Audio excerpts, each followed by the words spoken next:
નવસારીમાં પોલીસે એકવાર ફરી પોતાની સક્રિયતા અને કડક વલણનો પરિચય આપ્યો છે. ગંભીર ગુનામાં સંડોવાયેલા 3 આરોપીઓને ઝડપી પાડી કાયદાનો કડક સંદેશ પાઠવ્યો છે.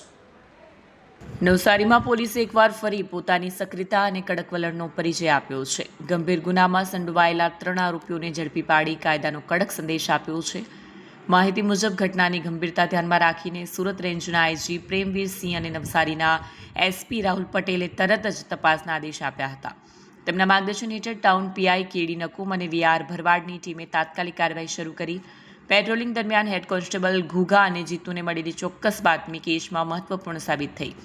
માહિતી અનુસાર આરોપીઓ કારમાં સુરતથી ઉભરાટ તરફ જઈ રહ્યા હતા, જેના આધારે પોલીસે મરોલી ઉભરાટ રોડ પર આવેલ વેલકમ હોટલ નજીક ટ્રેપ ગોઠવ્યો. જેમ જ શંકાસ્પદ કાર સ્થળે પહોંચી પોલીસ ટીમે ચપળતાથી કાર્યવાહી કરીને ચારે બાજુથી ઘેરી લીધી અને 3 આરોપીને ઝડપી લીધા. આરોપીઓમાં આસિફ ઉર્ફે ફૂટ પ્રથાણ, કિશન દુબે અને સુરેશ દુબેનો સમાવેશ થાય છે. તેમની પાસેથી ગુનામાં વપરાયેલા 2 ધારદાર ચપ્પા કબજે કરવામાં આવ્યા છે. હાલ નવસારી પોલીસે ભારતીય ન્યાય સંહિતા અને ગુજરાત પોલીસ એક્ટ હેઠળ ગુનો નોંધી આરોપીઓને જેલ હવાલે કર્યા છે.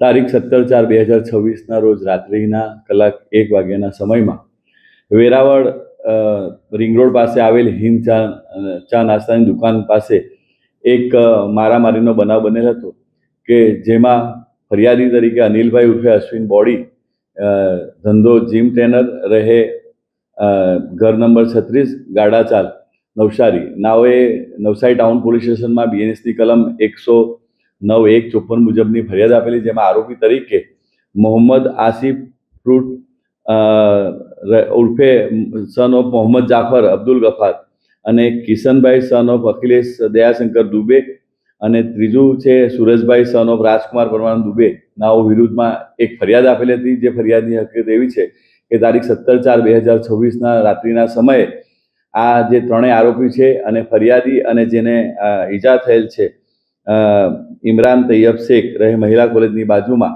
એ લોકોની આગળ પણ એક મારામારીનો બનાવ એ લોકો વચ્ચે બનેલો હતો, જેના અદાવત રાખીને આ 3 આરોપીઓ એકસમ થઈને જે ફરિયાદીના મિત્ર છે ઇમરાન તૈયબ શેખને જાનથી મારી નાખવાના ઈરાદાથી 3એ ચપ્પુ વડે હુમલો કરીને ચપ્પુના ઘા મારી અને ગંભીર જીવલેણ ઈજાઓ કરી ગુનો કરેલ હતો. જે બાબતે ગુનો નવસારી ટાઉન પોલીસ સ્ટેશનમાં નોંધાયેલ છે અને આ 3 આરોપીની અટક તારીખ 19/4/2026ના રાત્રિના સમયે થઈ ગયેલ છે અને આ ગુનાની તપાસ હાલ KD Nakum police inspector Navsari town નાઓ કરી રહેલ છે. વિડીયો જર્નાલિસ્ટ ઇરફાન સૈયદ સાથે સત્યા ટીવી ન્યૂઝ, નવસારી.